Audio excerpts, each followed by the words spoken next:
الحمد لله رب العالمين، والصلاة والسلام على أشرف الأنبياء والمرسلين نبينا محمد وعلى آله وصحبه أجمعين. أما بعد، دا الله په توفیق سره د سوالاتو جواباتو دا وم نشست شروع کوو، او په دې کې چې کوم سوالونه موږ ته رسیدلي دي کوشش وکړو چې د ډېرو جوابونه پکې ورکړو. خو د وخت د کمي د لاسه اکثر سوالونه موږ نه پاتې شي. علم ته ضرورت دی، علم ته د دې هر څه نه واضح کېږي، او زما پکې تجربه ده. د دې خلکو سره دومره سوالونه دي، دومره چې یو پرې راسټارټ شي نه د سوالونه نه ودرېږي. دلیل یې په دې باندې چې علما کم دي. د قرآن یادول صرف او قرآن ترجمه کول او یو بیان دوه کول دا علم نه دی پوره. علم دې ته چې انسان سره د قرآن او حدیث پوهه وي، د هغې په رڼا کې هغه د عوامو مسلې د هغوی تپوسونه هغه حل کړي. د هغې ډېر زیات کمی دی، په انتها کمی دی د هغې، اگر که د دې احساس ډېرو خلکو ته نشته. الحمدلله وی دا بعض وی هر ځای کې مدرسې دي، او هر ځای کې چې دی جامعې دي، او هر ځای کې دا دي، دغه شتي دغې نه انکار نه کوو. خو د جامعې نه د مدرسې نه کال په کال په زرګاو هلکان او جنکۍ فارغه کېږي. د هغې مطلب دا چې دا ټول علما دي، او بس خبره ختمه شوه. په دې ټولو کې به یو کس دوه هغه به مخې ته ځي چې د هغوی به شوق وي، هغوی کې به اخلاص ډېر وي. الله سبحانه وتعالی هغوی له توفیق ورکړي. نورو که داسې حساب وکړي نو په هر ملک کې، صرف زموږ په ملک کې نه، په هر ملک کې په لکو هلکان او جنکۍ دا فارغه کېږي په هر کال، هر کال فارغه کېږي. خو یو څو په دې ټول قوم کې داسې، یو څو په دې ټول ملک کې داسې چې د هغوی سره په حقیقي معنو سره علم وي، دا خلک هغوی ته رجوع کوي، واپس کېږي ورته. نو د داسې علماو ډېر زیات کمی دی چې هغه د عوامو د تپوسونه او د دوی د مسلې حل کړي. الله سبحانه وتعالی دې موږ ټول له توفیق راکړي د علم نافع د زده کولو، او الله سبحانه وتعالی زموږ په امت کې، زموږ په قوم کې، زموږ په ملک کې حق پرست علما ډېر کړي. او الله سبحانه وتعالی دې موږ له توفیق راکړي چې د خپلو علماو او د دې مشرانو د دوی خدمت وکړو داسې لکه څنګه چې پکار ده. مسلې ډېرې دي، یو څو به انشاءالله په دې ننني نشست کې بیانو. اولنی سوال هغې ورور کړی دی د دې په باره کې چې زکات هغه خور له ورکولی شي او که نه کومه چې واده شوې ده او خاوند غریب دی. الجواب بالله التوفیق. که دا پیسې ورکول عامه صدقې نو بیا خو په هر حال کې خور له ورکولی شي. یو عامه صدقې او زکات، زکات او صدقې کې فرق. عام بس یو سړي سره پیسې راسي د خور له ورکول په هر حال کې ورکولی شي. خاوند غریب دی نه دی ورکولی شي. د زکات مسله کوم چې واجب زکات نو د هغه وخته پورې خور له نشي ورکولی چې څو پورې غریبه نه وي. که هغه مالدار او خاوند مالدار او ګزارې روانې نو بیا له نشي ورکولی. او که دا خور غریبه او خاوند غریب یا خاوند پې خرچه نه کوي د بخل د لاسه او د هغې ضرورتونه ډېر دي، نو بیا زکات خور له ورکولی شي. بلکې زکات په داسې وخت کې هغې له ورکول غوره دي د دې نه چې دله زکات یو لرې کس له ورکړي. او حدیث کې دا راځي، امام احمد بن حنبل رحمه الله حدیث راوړی او صحیح حدیث دی. رسول صلی الله علیه وسلم والصدقة، او صدقه کول په خپلو خپلوانو باندې د دې بیا دوه اجر دي. ولې رسول صلی الله علیه وسلم صدقة وصله، په دې کې رشته مو ساتلی شوه او صدقه مو شوه، نو دوه اجره پکې میلاو شو. د رشتې د ساتلو اجر او د صدقې ورکولو اجر، دوه اجرونه پکې میلاویږي. والله اعلم. د هغې نه به سوال دی چې دا کال چې کله پوره شي د دې په ختمېدو کې برتډې ورته وایي او چې یو کال تیر شو بیا باغی کې خوشحالي کوي آیا دا زموږ په شریعت کې شته او که نه؟ الجواب بالله التوفیق. قرآن او حدیث په رڼا کې دا خبره واضحه ده چې څومره هم میلادونه دي، یوازې دا میلاد نه دي ته میلاد وایي، دا کوم چې خپل کوي یا د بچي میلاد باندې خوشحالي کوي یا د واده کال پوره شو باغې باندې پروګرامونه کوي، دا ټول بدعات او خرافات دي او په دین کې هیڅ اصل نشته او دې له تلم نه دي پکار. ځکه چې دې قسم پروګرامونه له ته ځي نو ته د یو بدعت او د ناروا کار مرسته کوي، نو هغه بیا کوي بیا کوي، که زه نه ځم ته نه ځي بل نه ځي هغه نه ځي نو بیا دې دا کار نه کوي. الله سبحانه وتعالی په قرآن کې ام لهم شرکاء شرعوا لهم من الدین ما لم یأذن به الله. ایا دوی سره داسې شریکان دي چې په دین کې داسې کارونه راویستي دي چې الله د هغې اجازت نه دی ورکړی. ثم جعلناک علی شریعة من الامر فاتبعها. ای پیغمبر دا کوم شریعت چې موږ ته درکړی دی تابعداري کوو. وبل ذکر الله اتبعوا ما انزل الیکم من ربکم. تابعداري وکړئ د هغه وحي کوم چې تاسو ته نازل شوی دی، په هغه وحي کې موږ ته دا مسله نه میلاوي. او رسول الله صلی الله علیه وسلم سوی من عمل عملا ليس عليه امرنا فهو رد. په صحیح مسلم کې دا حدیث دی، څوک چې داسې کار وکړي چې په دین کې نه دا مردود دی. یو حدیث کې دا راځي تاسو په هر خطبه کې اورئ خیر الحدیث کتاب الله وخیر الهدي هدي محمد صلی الله علیه وسلم. ښه خبرې خوږې خبرې د الله خبرې دي، ښه لاره هغه د رسول صلی الله علیه وسلم لاره ده. او داسې ډېر حدیثونه دي که موږ وله ورشو خو دغه حاصل شو چې یو خو دا مسله په دین کې نشتي، دویم په دې کې تشبه دی د چا سره؟ د یهودو او د نصاراو سره. دا زموږ په امت کې دا مسلې نه وي، زموږ په امت کې دا مسلې نه وي، دا د یهودو نصاراو نه راغلي مسلې دي. ځکه په صحیحینو کې دا حدیث دی، په صحیح بخاري صحیح مسلم کې رسول صلی الله علیه وسلم وایي تاسو به د دې تېر شوي امتونو تقلید کوئ، د هغوی په لار به ځئ تاسو. نو که دوی چېرته یوې سوړې ته ورننوتو که نه تاسو به هم ورننوځئ. یو صحابي پاسې وایي یا رسول الله یهود و نصارا یادی ګوره که رسول الله فمن نوی نور څوک یاد نو خو دغه یادوم که نه. یعنې تاسو به لازم په دې امت کې داسې خلک شته چې هغه به د یهودو نصاراو په لاره ځي. او رسول الله صلی الله علیه وسلم زموږ دا تربیت کړی ده په هر ځای کې چې تاسو د مشرکینو د یهودو نصاراو خلاف ورزي کوئ. لکه مشهور حدیث دی په صحیحینو کې عبدالله بن عمر خالف المشرکین، د مشرکینو خلاف ورزي کوئ، د مشرکینو مخالفت کوئ. امام ابو داود رحم الله دا حدیث راوړی دی چې یو سړي د رسول صلی الله علیه وسلم په زمانه کې منښته وکړه چې دی به اوښانه لالی یو علاقه کې چې هغې ته بوانه وایي. نو په رسول صلی الله علیه وسلم پسې راغی یا رسول الله دغه علاقه کې زه اوښانه لولی شم که نه؟ رسول صلی الله علیه وسلم هل کان فیها وثن من اوثان الجاهلیه؟ هلته بوت خو نشته جاهلیت ته ورځو؟ وینا یا رسول الله بوت نشته، د هغوی څه اخترونه مخترونه خو هلته نه کېږي. وینا یا رسول الله، رسول الله بیا زه صحیح ده او که نه داسې وی بیا به نه ځي هلته. ګورئ که هلته د هغوی اختري نه به ځي، هلته که د هغوی بوت پروت وي ته به نه ځي.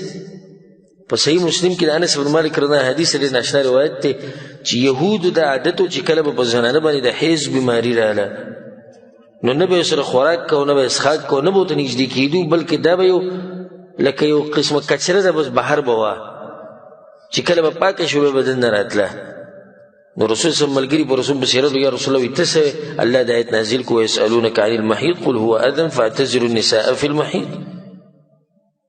رسول صلی الله علیه وسلم ته وی هر څه کوئ خو کوروالی به ورسره نه کوئ، خوراک به هم کوئ، څښاک به هم کوئ، ګپ شپ به ورسره هم لګوئ، نږدې کېږئ ورته هم د کوروالي نه علاوه چې نور کم د شهوت کارونه کولی شي خو کوروالی به ورسره نه کوئ. یهودو ته چې کله دا خبره ورسېده وایي د دې سړي نور هېڅ مقصد نشته خو زمونږ مخالفت کوي، بس په دې دی خوشحالي. ګوره هغو ته هم پته چې دا سړی مخالفت کوي. نو زمونږ دین دا نه غواړي چې مونږ د یهودو نصاراو د کارونو په شان کار وکړو. نو دا قسمه کارونه په شریعت کې نشتي. والله اعلم. د هغې نه بعد سوال یې ورور کړی دی چې دا درې طلاقه په یو ځي باندې د یو حسابي که درې، دا مثلا په ډېرو ځایونو کې بیانه کړې ده او دلته بیا بیانه کړو. الجواب بالله التوفیق. په دې کې د فقهاو اختلاف دی چې آیا درې واقع کېږي که درې په یو ځای یو واقع کېږي. او صحیح خبره دا ده د دلایلو په رڼا کې چې درې په یو ځای په یو مجلس کې د یو واقع کېږي. که دی داسې ووایي چې ته په ما باندې طلاق یې په درې کاڼو او کدی دې سی وي ته طلاق او کدی دې سی وي چې ته په سل پیرو طلاق او کدی وي چې د همیشه دپاره طلاق او کدی وي چې 1,00,000 پیرې طلاق دا ټول به څو طلاقونه شمارلی کېږي یو طلاق به شمارلی کېږي. او دا د شیخ الاسلام ابن تیمیه رحمه الله د سعودي عرب علما او محققین علما ټول دې له ترجیح ورکوي. په دې باندې دلیل دی په صحیح مسلم کې عبدالله بن عباس عنه روایت دی چې کان الطلاق على عهد النبي صلی الله علیه وسلم وابي بکر وسنتين من خلافة عمر طلاق الثلاث واحده. د رسول صلی په زمانه کې ابوبکر صدیق په زمانه کې د عمر بن خطاب په خلافت کې 2 کالو پورې د 3 طلاق به یو شمارل کېدو. بیا چې کله عمر بن خطاب ولیدو چې د خلکو د طلاق نه ګپ شپ جوړ کړي نو هغه بیا وی درې واقع کېږي او دا د هغه یو سیاسي فیصله وه، دا د هغه خپل اجتهاد او بیا دا هم صحیح ثابت دی چې هغه بیا دا ویلي و ارمان چې داسې ما نه وی کړی. خو دا په هغه ټیم کې هغه دا فیصله دې دپاره وکړه چې دا خلک د دې طلاق نه منع شي. هر سړي به ورته په 3 کاڼو طلاق نه هغه وایي چې څوک داسې ووایي دا بې طلاقه شو چې دا خلک د دې نه منع شي. دغه شان دا یاد ساتئ چې طلاق یو بدعي طلاق ته یو سني. بدعي هغه دی چې هغه د شریعت خلاف او سني هغه دی چې هغه د شریعت موافق. د شریعت موافق طلاق دا دی چې یو سړی خپلې ښځې له طلاق ورکړي او هغه پاکوي د حیض نه. دویمه دا چې په دغه پاکوالي کې ورسره کوروالی نه یې کړی. درېیمه دا چې دا طلاق به یو وي. ګوره الله سبحانه وتعالی په قرآن کې څه وایي؟ یا ایها النبي اذا طلقتم النساء فطلقوهن لعدتهن. صحیح طلاق ورکوي چې عدت او د هر څه خو پکې معلوم وي کنه. بل دا الله سبحانه وتعالی څه وایي؟ الطلاق مرتان. طلاق چې د هغې نه باید رجوع کېږي دا 2 دي.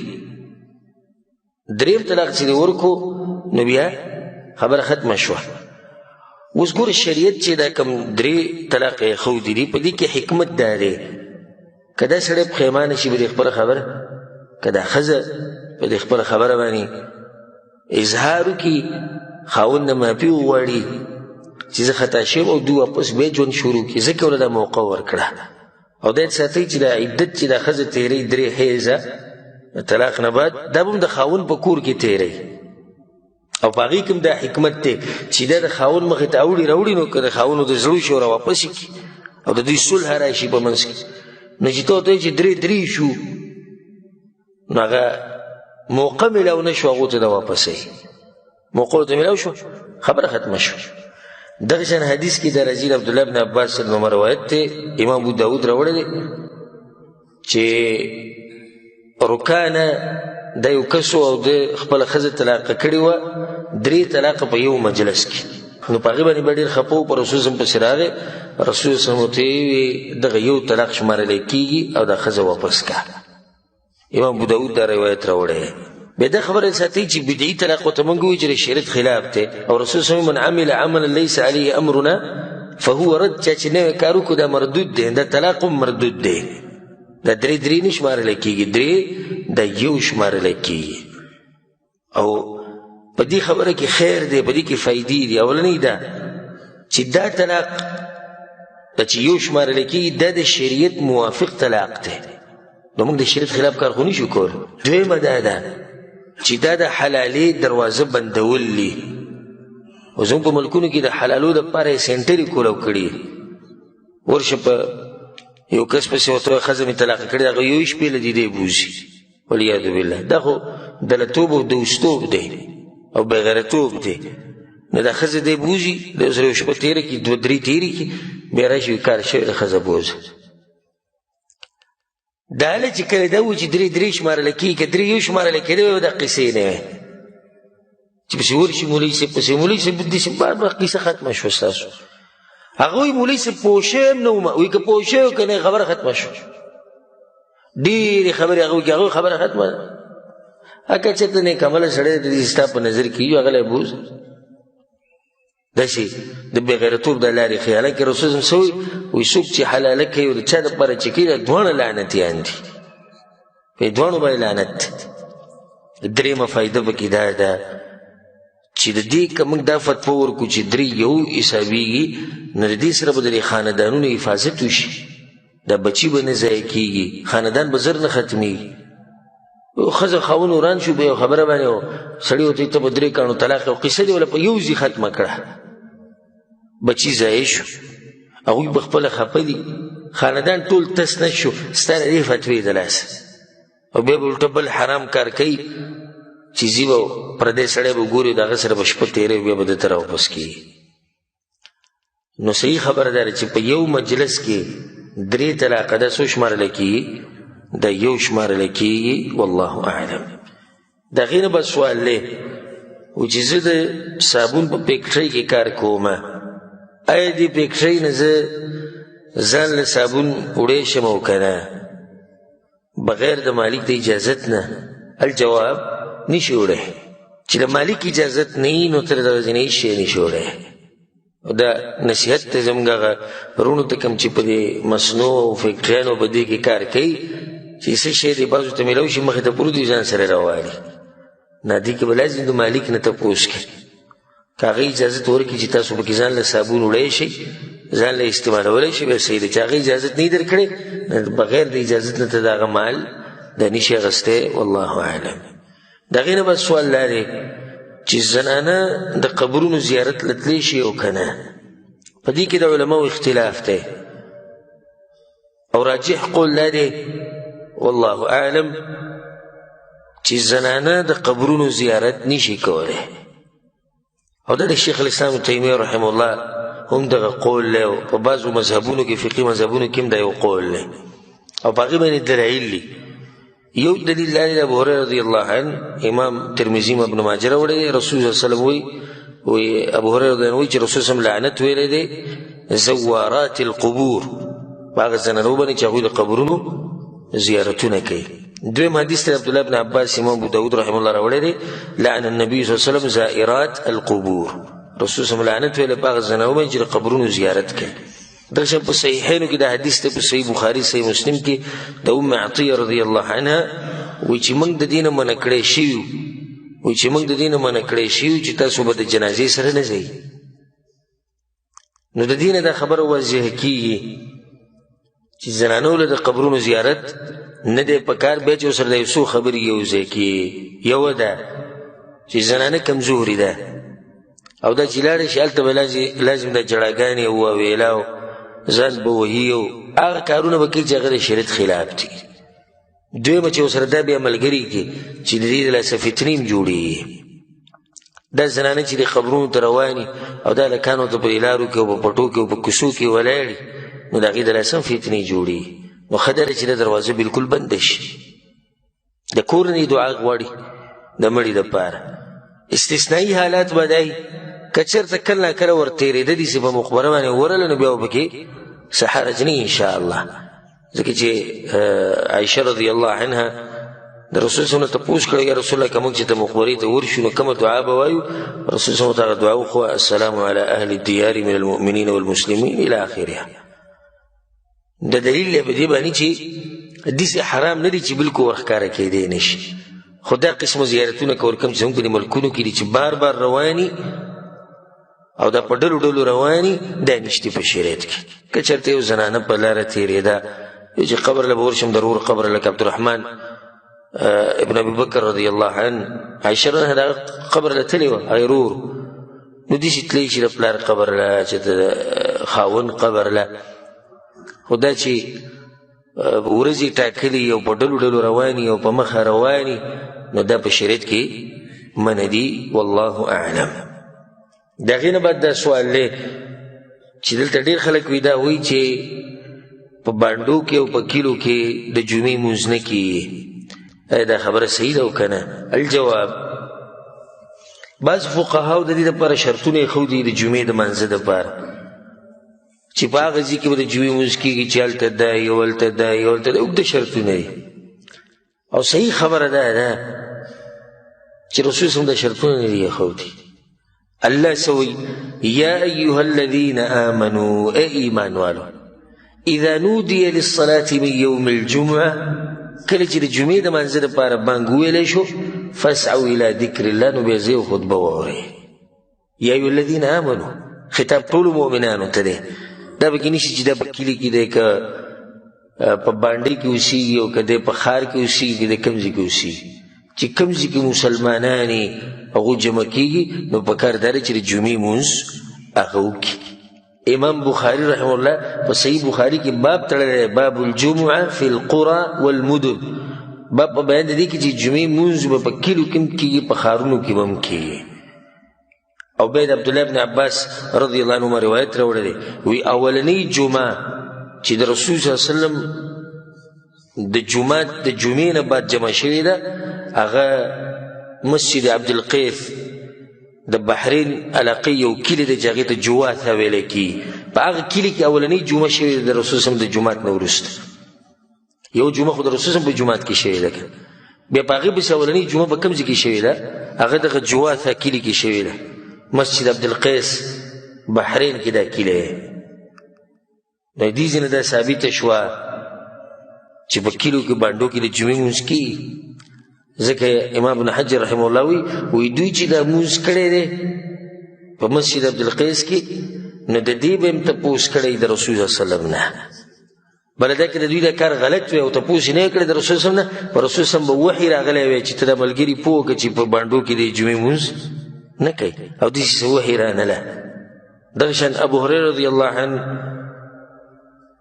یو دغه ولیکو، یو خط ولیکو عمر بن خطاب رضی الله عنه کله چې هغه خلیفه و، یسألونه عن الجمعه د جمعې د مانځه مبارک دې تپوس کو فكتب الیهم جمعوا حيث کنتم، هغه جواب ولیکو چې په کوم ځای کې یې جمعې لمونځ کوئ. او دا روایت امام ابن ابي شیبه رحمه الله راوړی. دغه شان امام بیهقي دا روایت راوړی د ولید بن مسلم، هغه چې ما د لیث بن سعید نه تپوس وکړو چې آیا په هر ځای کې به د جمعې لمونځ کېږي؟ نو هغه وی مصر او د مصر په خواوشا کې چې کوم کلي او بانډې دي په دې کې به د عمر بن خطاب رضی الله عنه په زمانه کې د جمعې لمونځونه کېدو، د عثمان رضی الله عنه په زمانه کې به د جمعې لمونځونه کېدو بامرهما، ځکه چې دا امر هغوی کړو. وفیها رجال من الصحابه، او په دغه کلي او بانډو کې صحابه کرام به هم اوسېدو. دا خبر اوږدېږي که نور دلایلو لاړ شو، خو حاصل دا شو چې صحیح خبره دا ده چې د جمعې لمونځ په هر ځای کې کېږي. او د هغې دپاره دا شرطونه ورتونه نشتي کوم چې بعض فقها ذکر کوي، والله اعلم. د هغې نه بعد یو ورو سوال کړی دی، هغه ده چې په یو جومات کې یوه جمع وشي، دویمه جمع بیا په دغه جومات کې جایز ده او که نه؟ دا مسله اهمه مسله ده، ځکه چې زموږ په ملک کې زموږ په علاقو کې دا مسله د خلکو اکثر د هغوی په بحث مباحثو کې لګي، په دې کې خبرې ډېرې کوي. دا خبره یې ساتئ چې دویمه جمع کول دا په یو څو طریقو سره ده. بعض طریقې منع دي، نو بعض څه دي جایز دي. یوه منع طریقه هغه دا ده چې یو سړی په دې باندې اتفاق وکړي او په کور کې یو بل ته ووایي، یو ملګري را جمع شي چې موږ به داسې کار کوو چې کله امام لمونځ ختم کړو ځان له به خپله جمع بیا کوو که نه. دا اوس منع طریقه ده، ځکه چې دی قصدن عمدن اولنۍ جمع پرېږدي. دویمه ده د بعضو داسې هم کړي چې ښه باقاعده د جمعو دپاره ټیمونه یې ښودي، اولنۍ جمع دا مثال کې په 9 بجې ده، نو دویمه جمع په 9:30 باندې بیا کېږي، درېیمه بیا په 8 بجې کېږي. دا قسمه جمع کول دویمه په جومات کې دا څه دي؟ دا منع دي. د ضرورت دپاره جمع کول دا جایز دي، او د ضرورت دپاره دا چې او داسې اکثر کېږي چې یو کس 2 3 4 د عذر د لاسه پاتې شي، د څه کار د لاسه، او دوی بیا جومات ته راشي، نو د دوی دپاره جمع کول مستحب دي، جایز نه مستحب دي، ځکه چې ثواب پې ورته میلاوي. او شیخ ابن عثیمین رحمه الله په خپل کتاب الشرح الممتع کې د دې خبرې ډېر ښکلی تفصیل کړی. نه اولې دغه خبره ذکر کړې ده کوم چې منع طریقې دي، وایي دا منع دي، او په هغو کې یوه دا هم ذکر کړې ده، وایي د دې نه مخکې چې د سعودي عرب حکومت راغلی وی، د سعودي عرب د حکومت نه راتلو نه مخکې په حرم مکي کې به څو جنمازونه پراته وو؟ 4 مصلي هلته پرتې وي. نو یو د هغه خلکو دپاره کوم چې د امام احمد بن حنبل په مذهب، دویم د امام شافعي مذهب والا دپاره، نو دریم د امام ابو حنیفه، 4 د امام مالک رحمهم الله. د دوی د مقلدینو جدا جدا ځایونه به یې لمونځ کېدو. چې څوک برانه وته دغه ته د مسجد حرم ته نو بس کتل هغه د امام ابو حنیفه زاغي بدیز نو الته خدلته موز ولاړو لکه مثال کې امام شافعي مذهب ولا د مازیګر په منځو ولاړ هغه له انتظار کوي الته موز نه دی شروع شي دا ګوره کنه خلک وي دا خو اختلاف خو رحمت ته او تصویر د دې خبرو خلاف د دې سره بسوک اتفاق وکي خسړې به ولاړو په غلطي سره هغه امام ابو حنیفه په مذهب چې کوم خرج هغه سره ولاړو ولد طالب ورځ هغه امي یو ته پته یو غلط ولاړ سلام به وګرځي به تعالی د امام شافعي په دا کې ودرېدو او دغه شان دلته په خطا ولاړ چې وایي خلک خدای کوي رفع الدین کې یې بس به سلام وګرځي ولاړ د امام ابو حنیفه په مذهب والا چې کوم خلکو الته به ودرېدو تاسو سوچو کې نو کله چې ملک عبدالعزیز رحمه الله چې هغه د دې بادشاهانو کوم چې اوس سعودي عرب بادشاهان دوی پلارو هغه چې کله د علاقې قبضه کړې او مکې ته ورننوتو دا حالات ولیدو وی هذا تفریق للامه دا خو امت تقسیمول دي په څلورو حصو باندې او بیا دا وی سبحان الله زه به څه دعوت ورکم مسلمانانو ته یو کېدو چې په کعبه کې د مسلمانانو څلورو ټولګي دي بهر به زه څه دعوت ورکم مسلمانانو ته یو شي او د الله د کور په خوا کې څلور جماعتونه دي د الله د کور په خوا کې مسلمانان نه یو کېږي نه بهر به څه یو شي د نن نه بعد به یو امامي بس که به لمونځ کوئ ښه ده او که نه کوئ خپله مرضي ده یو امام به کعبه یوه ده ولاړ څلور امامان دي نه دا د هغه په مناقبو کې ده او د هغه په فضایلو کې د الله سبحانه تعالی د هغه قبر رڼا کړي او الله سبحانه تعالی دې په د رحمتونو بارانونه راوورئ چې دومره غټ کار هغه ده وکړو چې د مسلمانانو یو کړو اوس چې موږ لاړ شو حرم ته ښه مزېدار په امام په شاته ولاړو که دا اوس هغه قصه څنګه حل به جوړو هغه د هر څه راجمع کړو اوس هم ګورې دا بعض خلک بعض ځایونه په حرم کې خاص کوي او ما په خپلو سترګو لیدلي خصوصا هغه متعصبه چې هغه اوس هم په دې خبرو مضبوط ولاړ نو یو ځای کې به خاص ناست یم دغه ځای کې لمونځ کې هلکه ولې وایي دلته هغه جانماز پروت و کوم چې د امام صاحب د مذهب د مقلدینو نو دغه ځای خوښ هغه ځای یا صحیح یا صحیح نه دغه به و یا به نو خو د چا نه اورېدلي چې هماغه دا ځای و بس هلته پروت نو ګوره دا ړوند تقلید انسان د کوم ځای نه کوم ځای ته ورسوي په دې حرم کې په دې اوچته ځمکه کې د دقه ځای خوښ دی په کوم ځای کې جانماز د امام صاحب د مذهب د مقلدینو پروت وګوره دغه نور جومات سره هم نه لګي هلته مونځ هم نه کوي او بیا وایي نه دا مذهبونه خو ښه دي دا خو رحمت دی تاسو به ګوتې مو دا رحمت دی نو شیخ ابن عثیمین رحمه الله چې دا قسمه کارونه منې دي چې اوس جومات ته پکې څلور جمع کېږي لکه دا مسجد حرم کې څو جمع به کېدي څلور جمع دا معنی ده دویم صورت دا دی چې بعض کسان پاتې شي د عذر د لاسه او دوی رالو نو هېڅ خبره نه مستحب ده چې دوی وکړي ځکه چې رسول صلی الله علیه وسلم صلاة الرجل مع الرجل ازکا من صلاته وحده وصلاته مع الرجلین ازکا من صلاته مع الرجل یو سړی چې د یو سړي سره لمونځ کوي دا غوره دی نه چې یوازې کوي یو سړی چې د دوو سره کوي نو دا غوره دی نه چې د یو سړي سره کوي او چې څومره ډېرېږي اجر ډېرېږي دویم دا امام ترمذي دا حدیث راوړی چې رسول صلی الله علیه وسلم ختم کو او یو کس جومات ته راننوتو نو رسول صلی الله علیه وسلم من یتصدق علی هذا څوک به د باندې صدقه وکړي د سره به لمونځ وکړي یو صحابي پاسې راسره ودرېد لمونځ یې وکړو نو دې نه ثابته شوه چې دویمه جمع په دې قسمه حالاتو کې مستحبه ده دریم قسم چې په هغې باندې د ټولو علماو اتفاق دی چې دې کې دوه جمع کېږي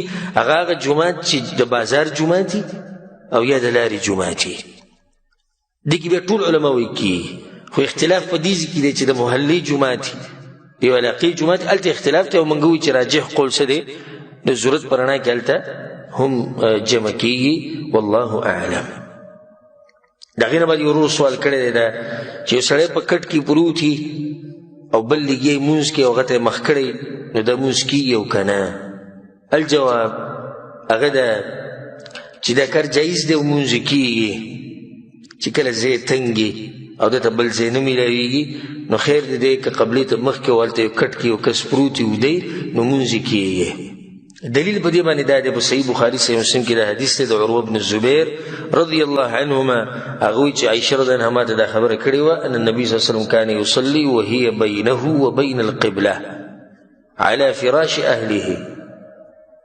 اعتراض الجنازه.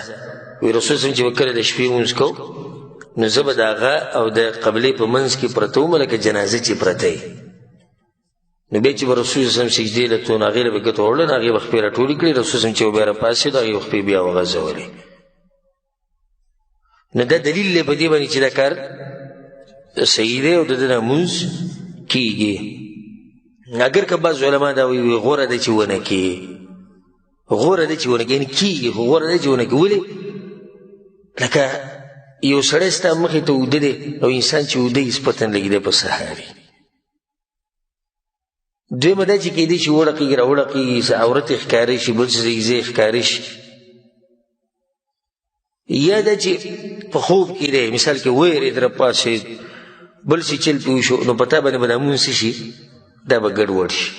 نو غوره دا ده چې ونه کړي اگر که جایز دي چې یو سړی لمونځ وکړي او دا لمونځ یې صحیح دی والله اعلم. د هغې نه بعد دا سوال یې ورور کړی دی چې د کافرانو سره خوراک څښاک کول څنګه دي. جواب هغه ده چې د کافرانو سره خوراک څښاک کول جایز دي خصوصا په دې نیت چې دی زما د اخلاقو نه متاثره شي یا د شریعت دعوت وله ورکوي بیا جایز دي. خو دا خبره یې ساتئ چې ملګري به ترې نه جوړی او نه به د دې نه عادت جوړی چې په مخه ته د هغوی سره کښېنې پاسې او د هغوی پروګرامونو له ځې او هغوی خپل پروګرامونه نه.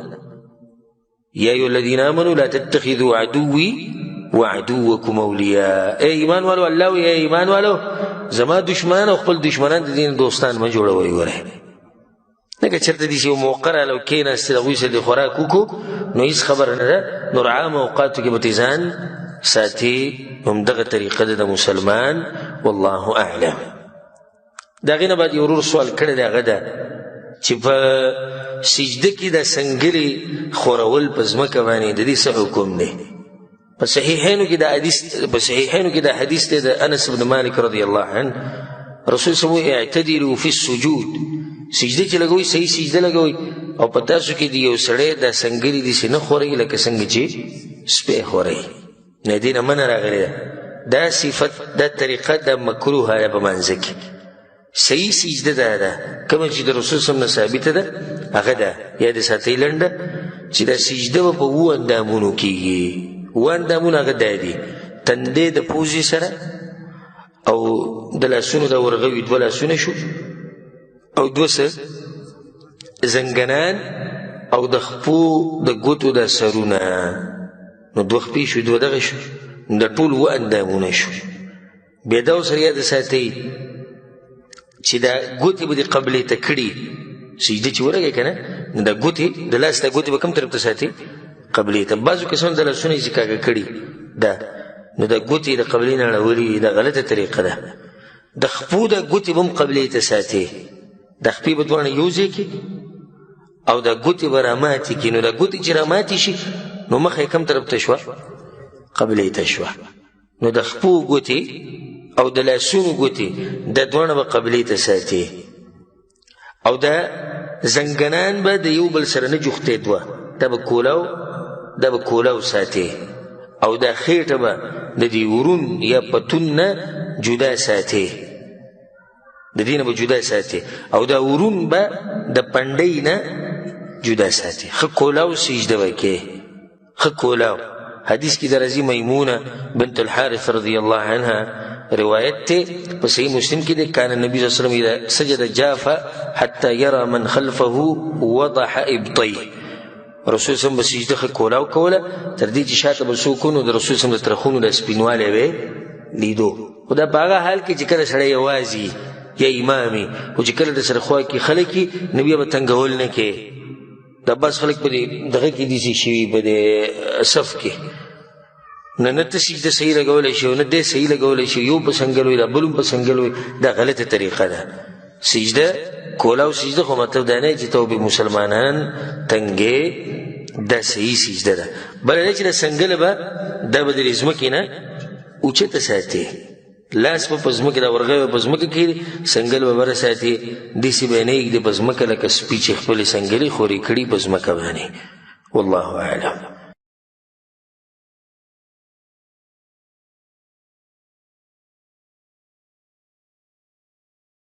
د هغې نه بعد یو ورور سوال کړی دی، هغه ده چې د مړي د طرف نه خیرات کېږي او که نه؟ الجواب، اصل خو دا دی چې د مړي د طرف نه څه صدقه کې خیرات کوي نو دا د دې ثواب الله سبحانه وتعالی هغه له ورکوي. خو دا پکې یاد ساتئ چې د هغې دپاره به وخت نه خاص کړي چې دا 3 ده، دا 9 ده، دا 40 ده، او دا اختر دی او دا وړوکی اختر دی او دا غټ دی او دا شب قدر دی دا پلانې دی او پلانې، دا قسمه قصې په دغه کې نشته، دا په شریعت کې نشته. عام خیرات کې د مړي د طرف نه کې هیڅ خبره نه ده کولی شي، خو هغې له به راولي څوک؟ مالدار غریبانان. په دې مړو په دې قصو کې موږ هم خادیانې کوو دی یو بل سره. هغه داسې چې د ده پلار چې مړ شوی خیرات یې کړی زه یې بولومه، اوس چې زه کوم خیرات کوم نایله به هم دی راولم ځکه چې زه یې بولوم. ښه دا سړی ښه مالدار دی، پلانې او پلانې او پلانې او غریبانان څوک یې یادوي هم نه، هسې چې خیرات شو. خیرات خو دې ته وایي چې هغې ته د څوک راولي؟ غریبانه ولا راولي چې راولي خېټه ډکې شي چې دعا وکړي د مړي لپاره، دعا وغواړي. نو په دې صورت کې جایز دي. او که ورځ ولا خاص کې او هغې له په خاص طریقه خلک را جمع کېږي او خاص موسم یې د هغې دپاره بیا دا بدعت دی، په شریعت کې نشته. او یو حدیث کې دا راځي چې یو کس رسول صلی الله علیه وسلم ته ووایي یا رسول الله ان امي ماتت، یا رسول الله زما مور مړه شوه او وصیت یې ونه کو، او که چېرته کړی وي یا رسول الله نو هغې به ما ته ویلی وي چې صدقه وکړه زما د طرف نه. نو یا رسول الله که زه د هغې د طرف نه صدقه وکړم نو اجر به ورته میلاوي شي؟ رسول الله نه میلاویږي ورته اجر، لاړ شي صدقه وکړه د هغې طرف نه.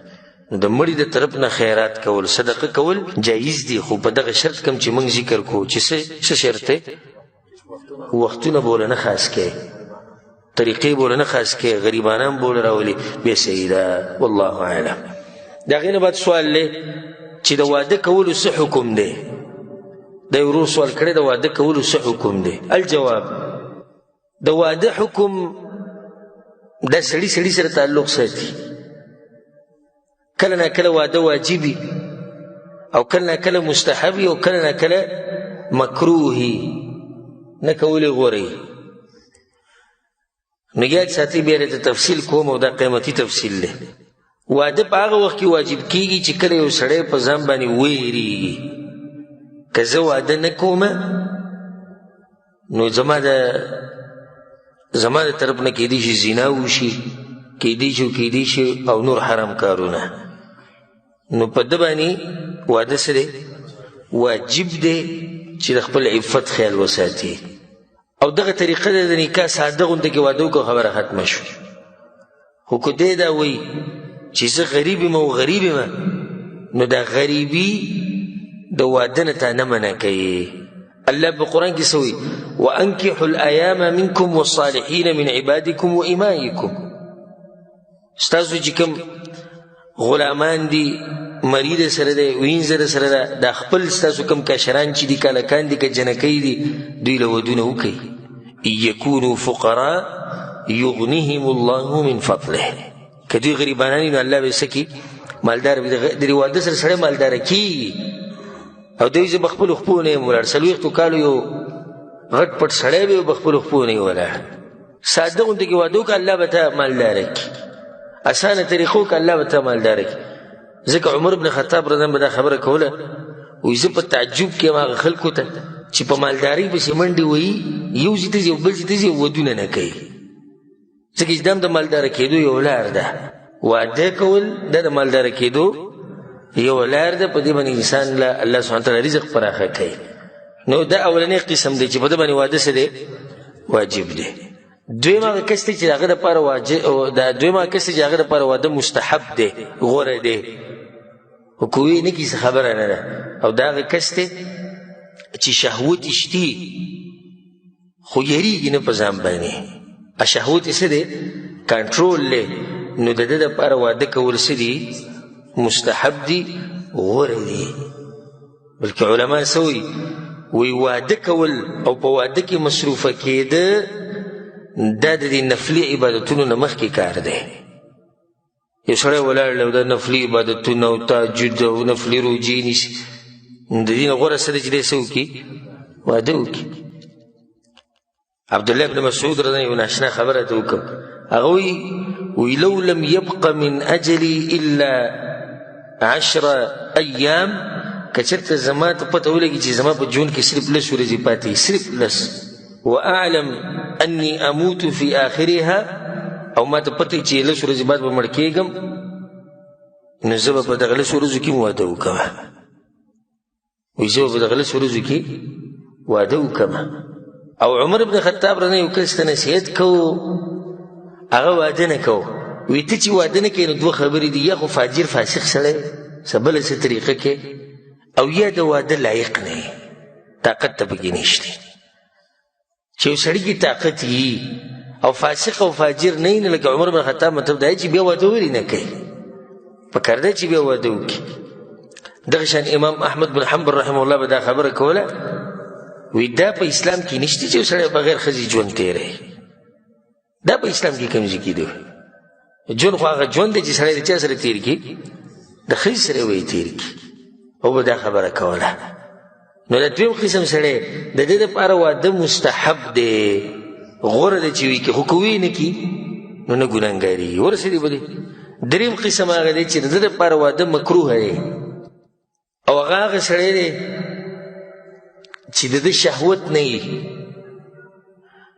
او دغه طرف ته بلکل زړه نه کېږي، بیماري او یا عمر صحیح ډېري.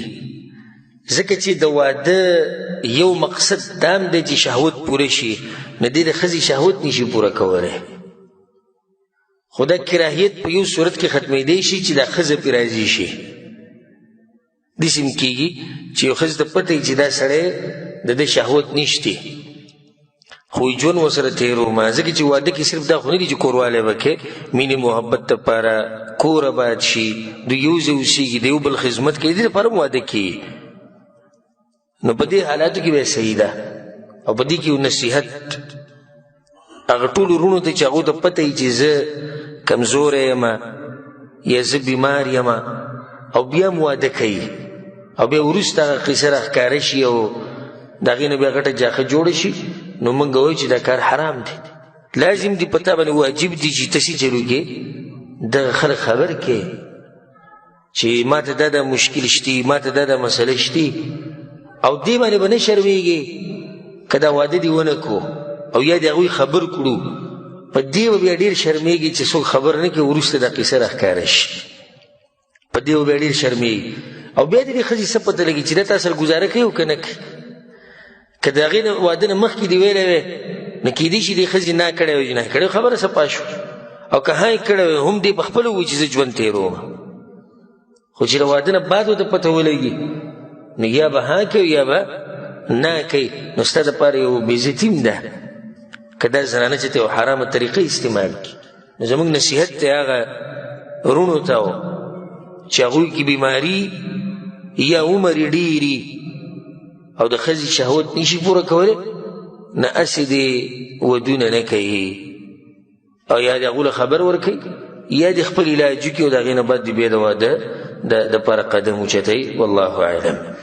د هغې نه بعد یې ورو سوال کړی، دغه ده وایي چې زما پلار دی او مشر سړی دی او 3 ودونه یې کړي دي، اوس 4م واده کوي، او د 4م واده کې چې کومه جنۍ دی واده کوي، نو د هغې عمر تقریبا 15 کاله چې دا د ده د لوڼو نه هم کشره ده.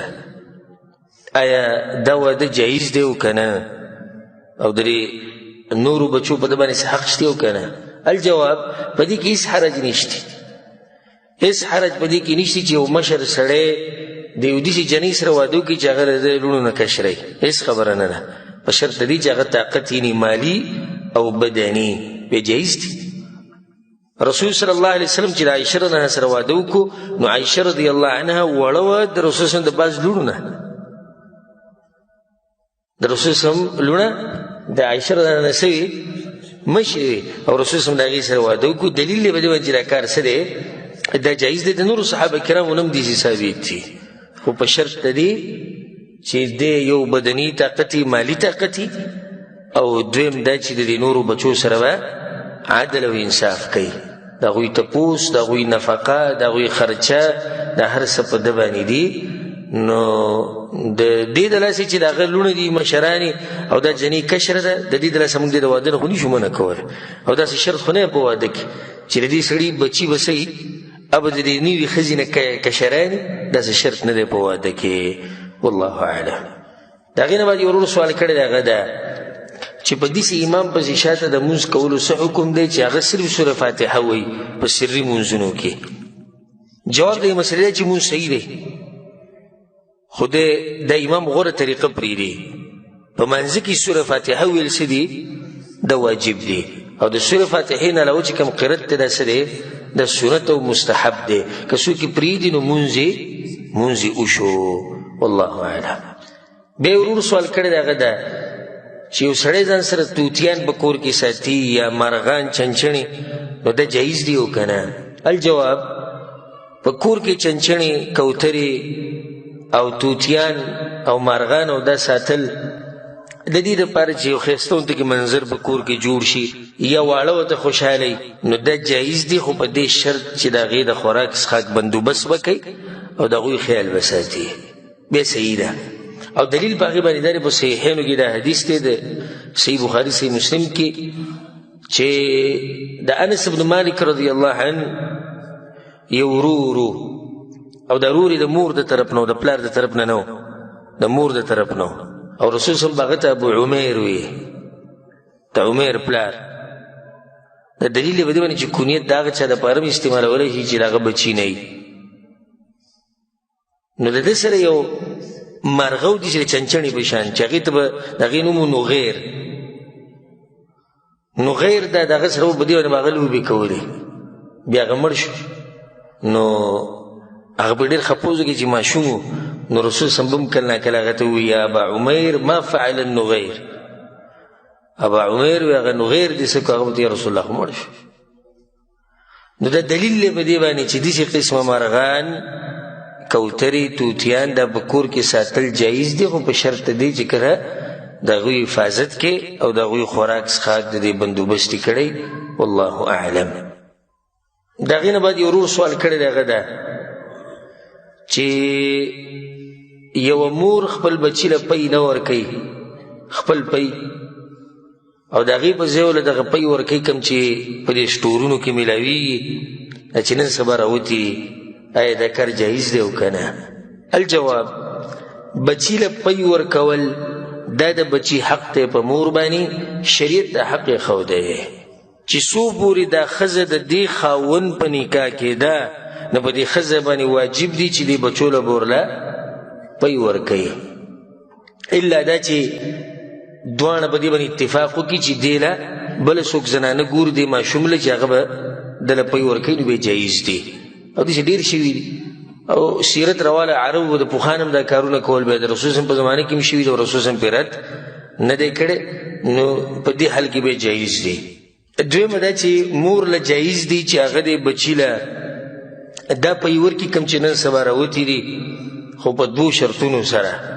اولنی شرط چې خاوند پې راځي چې خاوند اجازت ورکوي چې ته د خپل پی وله مه ورکوه دا پی به وله موږ راوړو. دویمه چې دې ماشوم ته دې نقصان نه رسي دا دوه شرطونه به کي نو بیا مور دغه پی بچي له ورکولی شي. په یو حدیث کې دا راځي امام ابن خزیمه رحمه الله راوړی امام ابن حبان هم راوړی دی ابو امام الباهلي رضی الله عنه وی رسول صلی الله علیه وسلم وایي چې زه وده وم په ما پسې دوه کسان رالو زه یې بوتلمه فاتیا بي جبلا وعرا نو زه یو غر ته راوستم چې ډېر یعنې دنګ غر و خطا هغې ته ګران و وی ما ته هغه وایي چې وخېجه ورته ما چې اني لا اطیقو زه دې ته نشم ختی وی هغو ما ته وایي چې انا سنسهله لک موږ به درته اسانه کړو نو زه وختم. حدیث اوږد حدیث دی په هغې کې به حدیث راځي وی بیا زه بوتلمه فاذا انا بنساء تنهشو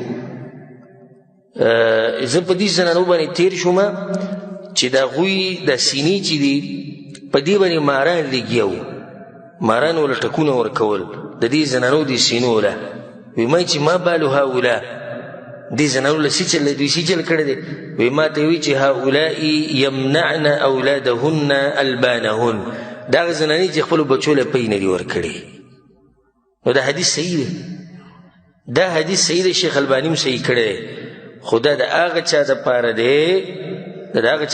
دی چې بچي ته په دې نورو پیو کې نقصاني او دا وله بیا هم هغه پی ورکوي او خپل وله نه ورکوي دا حدیث د هغې دپاره دی باقي دا جایز دي چې یوه زنانه بچي له دغه بهر نه دا پی راوړي او دا وله ورکوي په شرط دی چې خاوند پرې راځي او ماشوم ته نقصان نه رسي هېڅ خبره نه ده او یې بالکل بلې زنانه له ورکوي چې هغه به له پی ورکوي په دې کې هم څه حرج نشته دا د عربو پخوانی عادت هم دی او رسول صلی هم بار ته لېږلی شی او بیا په دې باندې رسول صلی رد نه دی کړی والله اعلم دا یې ورور سوال کړی دی چې زما نیا کومه چې د مور د طرف نه ده وایي هغه وایي چې ما ته له پی درکړي دي کله چې ته وړوکی وې په ډېرو پیرو سره او هغه هم په دې باندې ګوی ورکوي او زما مور پې هم ګوی ورکوي نو داسې خو وایي زه د خپل مور څه شومه رور شومه او زما چې کومې تروریانې دي د هغوی هم زه رور شومه او د ماماګانو هم څه شومه رور شومه ځکه چې هلته نیانې پیس کړي خو یې داسې ویلی کېږي چې زما د ترور لور ده چې هغه د مور د خور لور ده هغې هم پیس کړي دي دغه زما د دې نیا سره نو دغه هم زما خور شو نو آیا د ترور د دې لور نه علاوه چې کومې لوڼه دي دا هم زما خویندې شوې او که نه په دې مسله ورسېدې پوه شوې که نه الجواب هغه ده چې اولنۍ مسله دا ده رضاعت کې چې کله حرمت ثابتېږي نو هغې اولنۍ شرط دا دی چې دا به 5 پیري په یو پیر شکی دې سره حرمت نه ثابتېږي 5 نه چې کم یا شکی به دې سره حرمت نه ثابتېږي دویمه دا چې دا به 2 کالو کې دن نه وي ماشوم ور چې 2 کالو نه بری شي بیا پې نه ثابتېږي حرمت پې بیا نه ثابتېږي او نه پې نسب دې سره جوړېږي نو دې ورور دی وایي چې د دې ښځې زما د دې ترور چې دا نورې لوڼه دي د دغې نه علاوه کومې چې زما د نیا تېرودلی دی دا زما خویندې دي او که نه نو دې مسله کې 2 مسلې دي اولنۍ دا خبره یاده ساتئ چې کله یو ماشوم د یو زنانه په عوض کې نو دا مسله اوس د ده خاص شوه د ده او د ده د بچو ته هم دا مسله اوړي خو کوم چې خوا او شا کې دي لکه رونه خویندې هغوی د دې سره هېڅ تعلق نشته لکه یو سړی د یو زنانه په عوض کې په دې سړي باندې دا زنانه حرامه شوه د کومې چې په عوض کړ د دې چې څومره بچي دي لوڼه دي هغه ټولې د ده خویندې شوې هلکان د ده ورونه شو در بچو دپاره هم بیا دغه مسله ده هغه کور جنکۍ بیا د ده د بچو هغه څه شوې تروریانې شوې او هلکان یې څه شو ترونه شو خو دا نور چې کوم د ده رونه خویندې د هغوی سره تعلق نشته او د هغوی د دوی سره نشته په دې مسله ورسېدی او که نه دویمه مسله پکې بله بیانوو هغه داسې که دا جنۍ د بهري لکه اوس مثال کې ته خپل بچی یو زنانه له ورکړې چې ده له پی ورکه هغه زنانه له یو بله زنانه ماشوم راوړي جنۍ وي دې له هم پی ورکوي نو دا دواړه خپلو کې څه شو خور رور شو خو صرف مسله د دوی ثابته شوه د ده باقي خویندې رونه د دې باقي خویندې رونه د هغوی هېڅ تعلق نشتی د یو بل سره او صرف دا جنۍ د ده خور شوه د دې چې کومې نورې خویندې دي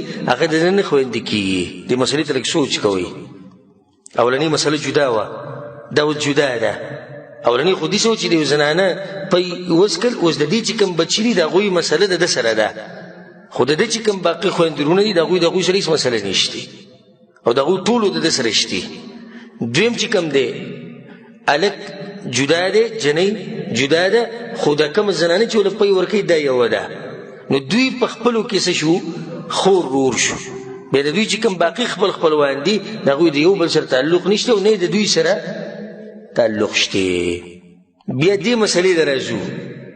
دا ورور وایي چې ما د خپلې نیا پیس کړي دي او وایي داسې ویلی کېږي چې زما د ترور لور ده هغې هم پیس کړي دي زما د نیا. نو وایي داسې خو دا زما خور شوه. څوک یې خور شوه؟ د ترور دا لور. آیا د دې د نورې خویندې هم زما خویندې دي؟ جواب د دې مسلې دا دی بغیر د دې نه چې دې ستا د نیا سره پیس کړي، ستا د ترور لونه چې کومې دي دا ستا څه دي؟ خورزي دي. خویندې دي که خورزي دي؟ خورزي دي، ځکه چې د ترور د مور پیدس کړي دي که نه. نو د ترور څه شو؟ رور شو. نو چې د ترور رور شو نو د ترور لونه د ده څه شوې؟ خورزي شوې. دا ټولې به حرامې شوې. بیا د ده د ماما بچي چې کوم دي دی د هغوی څه شو؟ دی د رورې شو، ترې شو. دی د ماما د بچو څه شو؟ تره شو. د تروریانو د بچو هغه ترور چې کوم د مور د طرف نه د هغوی د بچو دی څه شو؟ بیا به کې تاسو دغه شو هغې خورزي شو، خو دی څه شو؟ دی ماما شو که نه. د هغوی دی ماما شو او د ماما د بچو دی څه شو؟ تره شو. اوس به ورسېدی که نه؟ که نه رسېدی چې بیا بیانه کړو. والله اعلم. د هغې نه بعد یو ورور ناشنا سوال کړی د هغه ده وایي سیرت کې دا راځي او په حدیثونو کې دا راځي چې د عمر بن خطاب رضی الله عنه به شیطان یریدو، او په یو حدیث کې دا راځي چې شیطان راغلی په رسول صلی الله علیه وسلم پسې او بیا رسول صلی الله علیه وسلم ونیو په مانځه کې. نو څنګه دا شیطان د عمر بن خطاب نه دومره یریږي چې لاره بدلوي او د رسول صلی الله علیه وسلم نه یریږي؟ دا خواله راځي. الجواب په صحیح حدیث کې دا راغلی متفق علیه حدیث دی. رسول صلی الله علیه وسلم عمر بن خطاب ته وی والذي نفسي بيده، په هغه رب مې د قسم دی چا په لاس کې زما ساده ما لقيك الشيطان قط سالكا فجا الا سلك فجا غیر فجك. وایي چې کله ته په یو لار ځو شیطان مخې ته راشي نو هغه لار بدله کړي په بله لار روان شي. او رسول صلی الله علیه وسلم یو پیر د زنانو سره ناستو زنانو ته تپوسونه کول اوازونه یې اوچت کړي. زنانه چې یو ځای کې راجمع شي بیا سمې چلې وایي او رسول صلی الله علیه وسلم مسکې و هغو ته وایي غلی شي غلی شي او نه غلی کېدو. په دې کې عمر بن خطاب رضی راغی چې څنګه راغی ټولو منډې کړې. نو عمر بن خطاب رسول ته یا رسول الله سبحان الله وایي زما نه ویرېده وایي ستا دغه نه کو نه غلی کېدې. نو رسول صلی الله علیه وسلم عمر ته شیطان هم تښتي. بیا په صحیح حدیث کې دا ثابت دي چې رسول صلی الله علیه وسلم په مانځه ولاړو او شیطان راغی. رسول صلی الله علیه وسلم ته شیطان ونیو. اوس د ورور دا سوال دی او ډېر سوچ به دې مسله کې کړی دی ځکه دې ته رسېدلی. او سوال چې کله فایدهمن وي نو سړي ته پکار دی چې ویې کړي. هېڅ خبره نه ده. په زړه کې څه خبره راشي چې پټه ساتې پټه ساتې کومې پورې پټه ساتې واضح یې که. د دې جواب سبحان الله امام ابن القیم رحمه الله یو کتاب د طریق الهجرتین بلکل همدغه مسله پکې بیان کړې ده. هغه دا وایي د رسول صلی الله علیه وسلم سره چې کوم شیطان و رسول صلی الله علیه وسلم په هغه باندې زورور شو نو هغه اسلام قبول کو. بیا به رسول صلی الله علیه وسلم ته د شر څه نه وي. هر سړي سره شیطان وي که نه. د رسول صلی الله علیه وسلم سره چې کوم هغه څه چل کړه اسلام قبول کو رسول صلی الله علیه وسلم پې زورور شو. عمر بن خطاب چې به شیطان به عمر ولیدو نو هغه به ته وتښتېدو. نو دغه وایي امام ابن القیم رحمه الله وأين من يهرب من عدوه. وی کم ځای کې هغه سړی چې د هغه نه دشمن وتښتي او کم ځای کې هغه سړی چې دشمن راونیسي د دې مرۍ نه راویې پرځوي. د رسول صلی الله علیه وسلم څه چلې وکړو وایي نو مانځه کې یو پیر نیولی صحابه کرامو ته یا رسول الله ته داسې مخکې شو لاس ته هم داسې مخې ته کړو څه چې وایي شیطان مې نیولی او ما وی چې تړمې دې ستنې پورې هو چې سهار د مدینې د ماشومانو ووینې خو بیا راته د سلیمان علیه السلام خبر رایاده شو. او د عمر بن خطاب نه به تښتېدو. وایي دونه کم یې زورور دی اوس رسول صلی الله علیه وسلم. دی جواب شو رسول صلی الله علیه وسلم زورور دی وینیو تړمې وی او د هغه نه وتښتېد. و دوه کسان دي مثال هسې ورکو. دوه کسان دي دواړه تکړه دي مشهور دي چې دوی دواړه زورور دي. دا یو په یو ګلۍ باندې تېرېدو مخې ته دشمن راغی چې کله یې ولید وتښتېد دی زورور دی ځکه چې دشمن ته څه شو وتښتېد دی بل د دشمن راولي و د ځمکې د راواچو د دماغ ورسې ترې وویستو کوم یې زورور دی اچھا چې ونیو چې راویې پرځو زورور دی د هغه یو نه چې د هغه نه دشمن وتښتېد نو رسول صلی الله علیه وسلم زورور دی د چا نه د عمر ابن خطاب رضی الله عنه او دا پیغمبر دی او هغه صحابي دی په منځ کې د ځمکې او د اسمان فرق دی واضح شو مثلا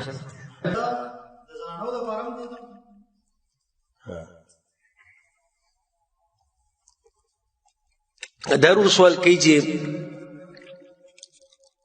چې تا دا ووایي چې سجدې صحیح طریقه دغه ده چې سنګلې به په ځمکه نه خورئ او ورون به د پنډۍ نه جدا ساتي او ورون به د خېټې نه بیا جدا ساتي او ښکلا او سجده آیا د ښځې لپاره هم دا سجده ده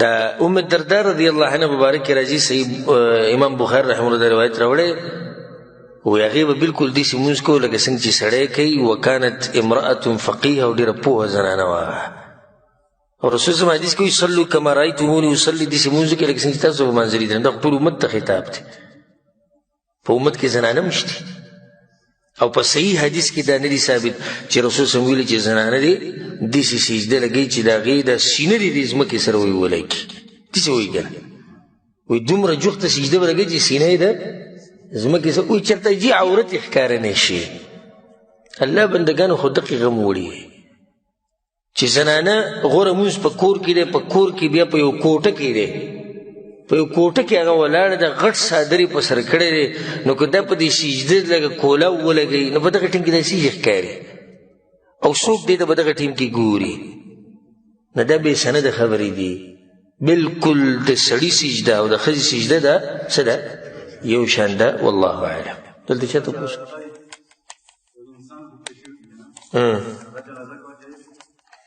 چې یو سړی خودکشي وکړي د ده جنازه کول جایز دي او که نه بلکل جایز دي مسلمان دی کافر خو نه دی خو دومره ده چې کم خلک په دې امت کې مشراني الله وله مقام ورکړی د علم د لاسه د مشرتیا د لاسه ناغله نه ده پکار چې جنازه پې وکړي چې دا نور خلک تې څه واخلي عبرت واخلي لکه اوس په یو علاقه کې مشهور عالم دی او یو کس مړ شو خودکشي وکړه دغه عالم یې جنازې له رانغې دا نور ویري دوی ته وګوره یعنې ده په قسمت یې دا نه و چې دا سړی جنازې له راغلی وی نو دی به وشیرېږي به دا کار نه کوي نور عام مسلمانان به د ده جنازه به کوي والله اعلم یو سړی ګیره نه وي بل ډرای په سر نه وي داسې جمع کېږي دومره خبره دی ته کوو دغه افغانستان کې عمران خان بادشاه دی دلته د هېڅ پوټیو نه بار بار خبره چې دغه یوې سړي ته طلاق ورکړی دی په امریکا کې او دې سره بیا د طلاق کې غږ کېږي نکاح د عمران خان د طلاق مسله خو داسې دی چې دا عمران خان موږ سره ناستي نو بیا به له جواب ورکړو ځکه چې اوس موږ د هغه د قصې نه نه یو خبر چې ده د ښځه څنګه طلاقه کړې ده او دې کې خو ډېرې خبرې دي نو دومره لرې تله نه دي په کار او دا مسله اله حل کېدی شي چې کله عمران خان په خپله ووایي چې ما په څه طریقه طلاق ورکړی دی په څه طریقه مې را دویمه ښځه واده کړې ده بیا مې څنګه طلاق ورکړی زه یې اوس څنګه را واپس کومه دا بیا د هغه وخت خبرې دي بل سوال دې څه وکړو چې د یو کس ګیره نه او ټوپۍ یې نه په ده پسې مونځ کېږي او که نه په ده پسې مونځ کېږي خصوصا دغه دویمه جمع شي یو سړی مخکې شوی دی خو چې کله په یو علاقه کې ثابت امام هغه داسې چې ګیره نه او ټوپۍ نه استعمالوي نو بیا په داسې امام پسې لاړ شه که تکلیف پکې نه چې هغه په سنتو صحیح برابري خو دا کم چې د دویمه جمع کېږي او وختي طور مخکې شي نه خو بیا مجبوري ده نو مونځ کېږي په هر ګناهګار پسې الا دا چې د ګناه کفر او شرک ته وځي نو بیا پسې مونځ نه کېږي والله اعلم دلته چا بل تپوس کوو مسح په جرابو باندې په کم لاس به کې صحیح خبره دا ده اگر که جایز هره طریقه ده یو جایزي یو غورئ جایز دي چې یو سړی په ښی لاس باندې د دواړو خپو باندې راکاږي او جایز دي چې یو سړی ګس لاس په دواړو خپو راکاږي په دواړو خپو به جوراب خو حدیث کې دا راځي چې لکه د مغیر بن شعبه رضی حدیث چې رسول صلی الله علیه وسلم په دواړو خپو باندې مسح وکړه مسح بهما علماء وایي دا بهما ټکی مطلب دی چې دواړو باندې په یو ځای وکړه نو صحیح طریقه دا چې په ښی لاس باندې د ښی خپې مسح او په ګس باندې د ګسې مسح دا غوره ده او د دې نه علاوه څه دي هغه جایز دي والله اعلم دلته چا څه تپوس کو مسح د مقیم دپاره چې په خپل ځای کې 40 ګنټې یو ورځ یو شپه د مسافر دپاره 3 ورځې او 3 شپې والله اعلم